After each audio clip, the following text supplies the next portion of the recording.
Paano ako naging hero noong ragasanang bagyo? The basic ICT skills used for communicating and utilizing computer programs enabled me to participate in the rescue missions by online volunteers. So, it went like this. Hindi na ako nakawi dahil palandfall na ng araw na yon si Bagyong Christine, kaya humiga lang ako sa kwarto ko maghapon. Malakas pa ang internet sa boarding house, hindi pa napuputol ang kuryente at gising na gising pa ang diwa ko ng alas 9 ng gabi. Nag-i-scroll lang ako sa Facebook para makakuha ng update.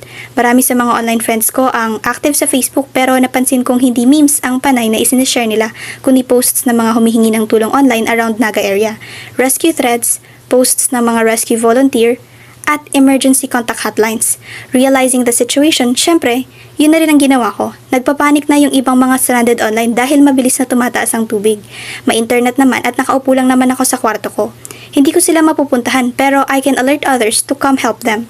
Salamat sa mga Facebook friends ko noong mga panahong yon, mabilis kong nalaman na may mga rescue threads at standby rescue volunteers na pwedeng i-alert kung may kailangan ng tulong. May ibinigay rin silang format para sa mga gustong humingi ng tulong, kaya yun na rin ang ginawa ko. I copied the URL of the post and pasted it with attached relevant details like address, contact number, and name of the person asking for help.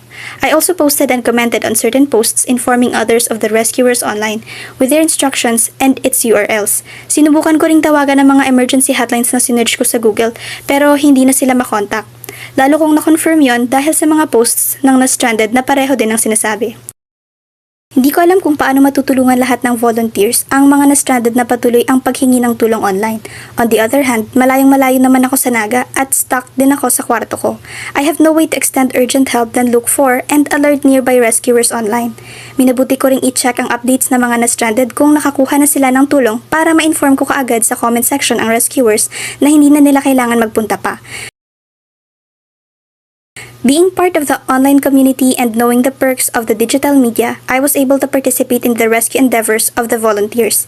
I quickly learned of the current situation kilometers away from my place because they have been communicating online too.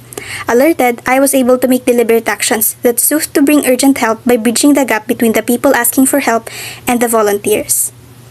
So that's my story kung paano ako naging hero noong ragasanang bagyo.